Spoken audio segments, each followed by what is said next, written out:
일단은 가슴 아니고요. 다리입니다, 다리. 어떻게 해야 되지? 제가 개인적으로 샤워하면서 갑자기 생각이 들어가지고 급하게 찍습니다. 제가 그거를 얘기를 안 했었던 것 같아요. 왜 한국을 벗어나서 호주로 왔는지, 그리고 호주에 대해서 지금 어떻게 생각하는지를 얘기를 해보려고 해요. 일단은 저는 한국에서 마음에 들지 않았던 부분이 일단 두 가지가 있었어요. 하나는 고맥락 사회예요. 너무 우리나라에서 예를 들어 말이나 행동을 했을 때 그거를 저는 개인적으로 A를 A라고 받아들이는 편이거든요. 그래서 그냥 누가 어떤 말이나 행동을 하면 그냥 직관적으로 그거를 이해를 해요. 근데 제가 생각했을 때는 우리나라에서는 약간 그룹의 분위기를 말하지 않아도 약간 읽어야 되는 희한한 압박이 좀 있잖아요. 물론 다른 나라에서도 당연히 이제 사회생활을 하다 보면은 그런 스킬들이 필요하지만, 근데 우리나라에서는 그거를 좀 요구하는 게 좀 컸던 것 같아요. 제가 느끼기에는. 그래서 너무나 이제 보이지 않는 맥락을 알아서 그냥 이해를 하고 읽고, 그거에 따라서 이제 또 그룹의 어떤 기준에 맞춰서 행동을 해야 된다는 게 저한테는 좀 맞지 않았던 것 같아요. 그리고 두 번째로는 아까 그 고맥락 사회랑 이어지는 부분인데, 그룹의 기준에 맞춘다는 거. 저는 사실 굉장히 이거랑 잘 맞지 않아요. 왜냐면 워낙 좀 성향이 개인적이기도 하고, 이제 저는 사실 다른 사람들 관심이 없거든요. 진짜로. 진짜 다른 사람들이 무슨 생각을 하는지 어차피 뭐 행동해봤자 저는 A를 A라고 받아들이는 편이니까 별로 관심이 없어요. 근데 그 그룹의 기준에 이제 저를 이제 계속 맞추라고 한다는 거는 어떻게 보면 제 개인 영역을 침범을 하는 거잖아요. 그게 저한테는 되게 너무 과도한 침범으로 느껴졌던 것 같아요. 그래서 그런 부분에서도 내 개인 영역을 침범하는 사회가 좀 맞지 않다고 생각을 했었고, 어쨌든 세 개가 됐네요. 또 하나는 좀 다양성이 없었어요. 다양성이라는 게 인종이라던가 이런 거를 얘기를 하는 건 아닌데, 다만 이제 그 사람의 어떤 개성적인 측면 을 우리나라에서는 아직 그거를 그냥 그러려니 하고 받아들이지는 못하는 것 같아요. 그래서 이제 한국을 벗어나고 싶었죠.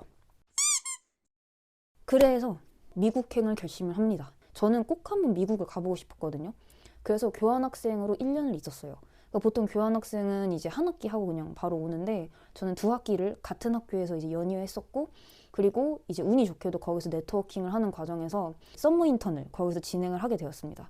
그래서 인턴까지 하고 여행을 하고 그 다음에 돌아왔던 거예요. 근데 이제 미국에서 제가 느꼈던 거는 되게 자유롭다는 느낌이 들었어요. 그러니까 너무 자유로워. 그래서 그게 너무 좋았어요. 왜냐면 저는 늘 어딘가 되게 답답하다는 생각을 항상 했었거든요. 그러니까 그 답답함을 편하게 느끼는 사람도 있는데 저는 그걸 되게 불편하게 느꼈었던 거죠. 그래서 미국에 갔는데 그게 완전히 사라지니까 오히려 더 자유로운 생각을 할 수가 있었던 거예요. 사고의 그 확장이 한 여만큼만 이루어졌을 거라면은 미국에서는 거기에 더 나아가서 이루어지는 거예요. 그래서 실제로 미국에서 그런 생각도 했었어요. 사업을 좀 해볼까?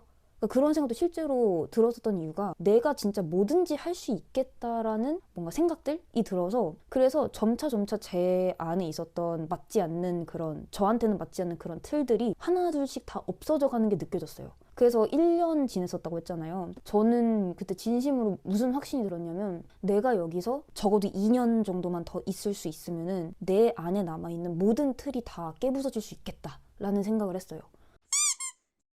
그래서 너무너무 미국에 있고 싶었는데, 전 학생 비자로 거기 갔었던 거고 졸업을 하지 않았었던 상태였기 때문에 한국에 와서 마무리를 해야 됐었던 상황이고, 또 거기서 이제 예를 들어 편입을 한다고 해도 돈이 없어요. 제 학비가 감당이 안 되는 수준이었기 때문에 할 수가 없었어요.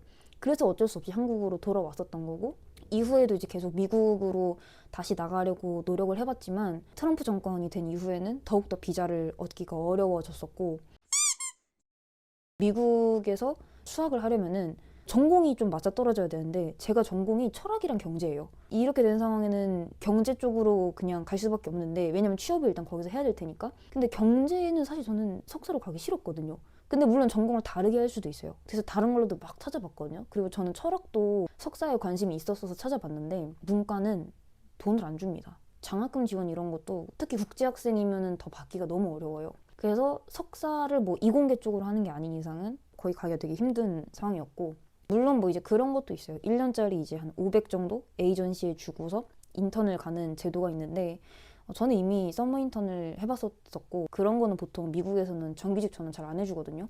그래서 1년 동안 거기서 어차피 1년밖에 없는 제한이 있다는 거는 똑같은데 굳이 500까지 내가면서 거기에 갈 필요는 없겠다 생각이 들어가지고, 그래서 그냥 안 갔습니다.